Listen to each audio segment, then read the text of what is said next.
Halo dan selamat datang di After Sound Review.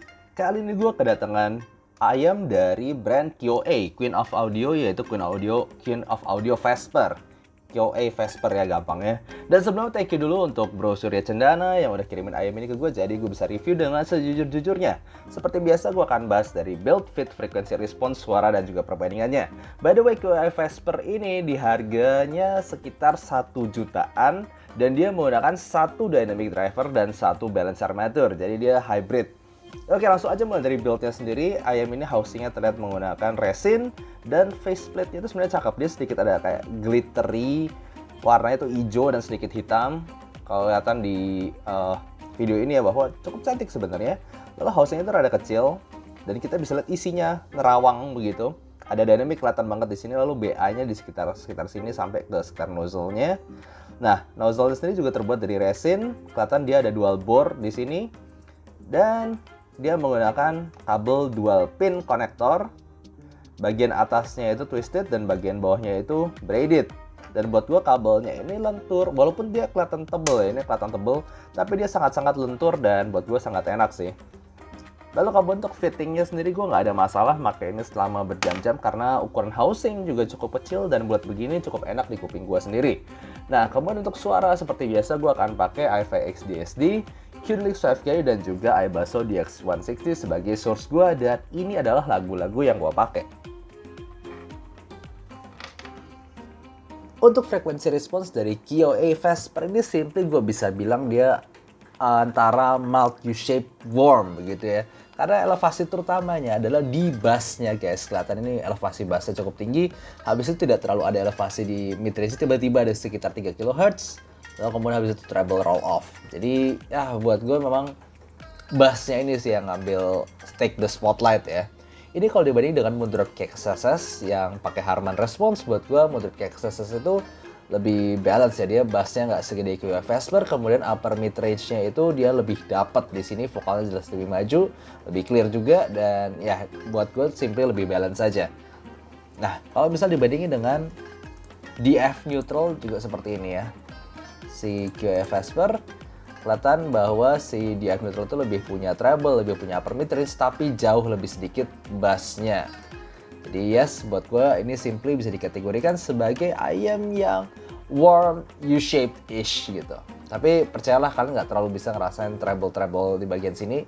Karena elevasi bassnya memang cukup tinggi dan itu bikin atmosfernya, suaranya, whole sound-nya tuh memang berasa warm gitu.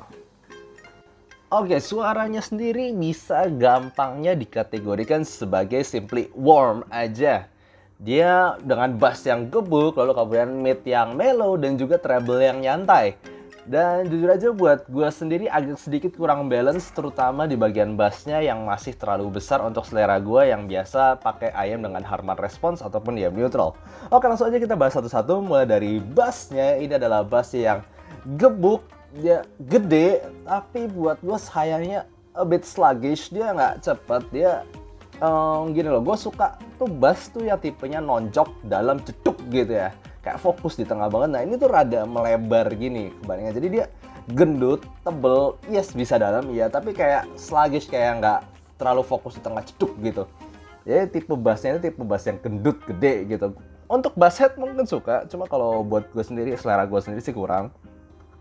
Ini jelas bassnya gede banget, dan jujur aja bassnya ini tuh agak sedikit beleber ke frekuensi-frekuensi lainnya. Ketika gue udah denger yang biasa ayam yang tight bassnya, yang cedukannya tuh dalam cepet, ini sedikit berasa melebar ke mid range dan juga treble. Ini memberikan sensasi warm, sensasi tebel ke semuanya itu, dan sekaligus sedikit kasih kesannya tuh agak blur begitu ya. Kemudian ke bagian mid range, ini adalah mid range yang sangat aman. Gue dengerin lagu apapun itu nggak ada pedes-pedesnya sama sekali, nggak ada tajam-tajamnya sama sekali. Ini sangat-sangat main aman lah gue gampang, tapi di satu sisi lagi agak terlalu aman. Karena gue nggak terlalu bisa ngerasain upper mid dari si vokal cewek, seperti gue denger lagunya Lisa, gue denger lagunya Ayu, atau gue denger lagunya pokoknya vokal-vokal cewek yang buat gue suka teriak-teriak begitu. Biasa kan di playlist Jepang banyak ya nyanyinya begitu. Dan ya simply terlalu aman aja. Tapi kalau misal kalian suka yang smooth, kalian suka yang tebal, kalian nggak suka ada pedes-pedesnya sama sekali, ya ini bisa dibilang vokal seperti itu. Tapi dibilang tebel banget juga enggak, karena gue dengerin Il Divo somehow itu powernya juga rada kurang Josh Groban enggak, tapi ini benar-benar nggak nyerang aja sama sekali. Dan juga untuk treble-nya ini benar-benar keseluruhan dari bass mid treble. Ini sound signature itu sangat warm, lalu nyantai, lalu juga tidak ada pedes-pedesnya sama sekali. Tapi kalau kalian cari extension, kalian cari yang galak gitu ya, itu nggak bisa. Karena treble ini juga treble yang sangat-sangat sopan. Jadi gue dengerin lagu La Campanella La Primavera itu gigitan treble-nya itu tuh gue nggak dapet gitu. Ada kayak gesekan-gesekannya, tapi gigitan treble-nya, gigitan biolanya itu nggak dapet. Cymbal crash juga terasa sangat aman, dikasih lagu apapun ini treble-nya nggak ada, si Bills nggak ada kasar-kasarnya sama sekali, main aman banget, tapi terlalu aman buat gue, kurang gigit lah ya, untuk sensasi treble itu masih kurang gigit, walaupun gue sendiri bukan treble head, tapi ini too safe guys, too safe.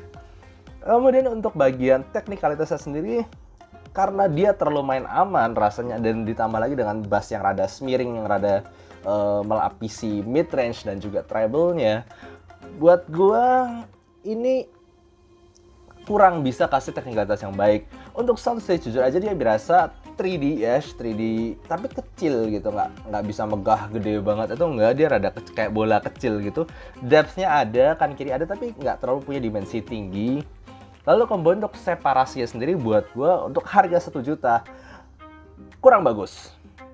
Karena gue pernah coba di under 1 juta yang jelas lebih bagus. Gue jujur aja kayak ngomong SSR, lalu gue Stardust, Tinte 2 plus HZ Sound Mirror, itu ayam-ayam itu punya separasi lebih baik, punya detail lebih baik juga. Jadi di sini separasi, soundstage dan imagingnya sendiri kurang bisa gue rekomendasikan, kurang mumpuni lah gampangnya.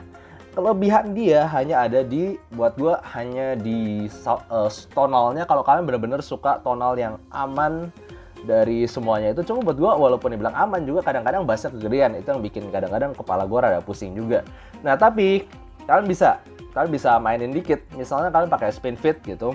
Kalau gue sendiri biasanya kayak pakai spin fit yang kekecilan, itu bikin suara tipis. Nah ketika dia tipisin, buat gue bassnya lebih fokus, lebih bisa balance suaranya, tapi overall fittingnya sama rada aneh aja di gue. Jadi ya buat gue ini perlu mainan ear tip sedikit, kalau perlu kayak di cheating gitu ya, kalau jangan terlalu ngesil, jadi dia suaranya tuh bisa lebih lepas, bisa lebih balance, tapi tetap nggak ada pedas-pedasnya. Jadi gue rekomendasi kalian justru kalau kalian ngerasain ketebelan, pakai ear tips yang nggak terlalu ngesil, bikin nggak terlalu ngebas, nggak terlalu tebel rasanya.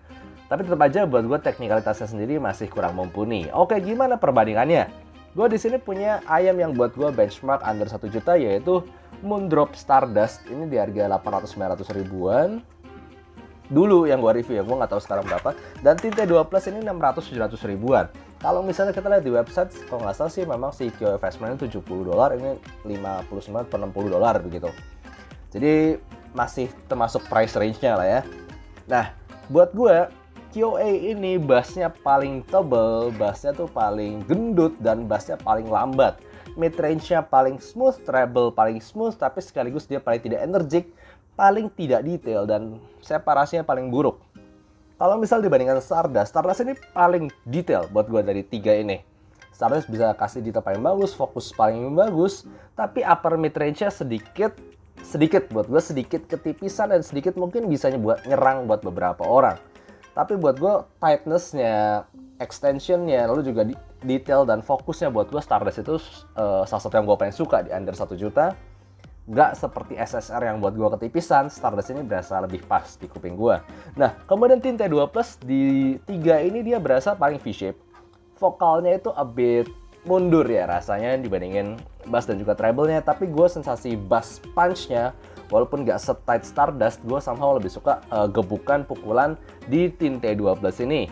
Kemudian untuk upper mid range-nya sendiri juga lebih aman dibandingin Stardust, walaupun sedikit lebih recessed, posisinya sedikit lebih mundur, dan juga untuk treble-nya lebih sedikit energik di Tinte 2 Plus ini, walaupun lebih fokus di Stardust.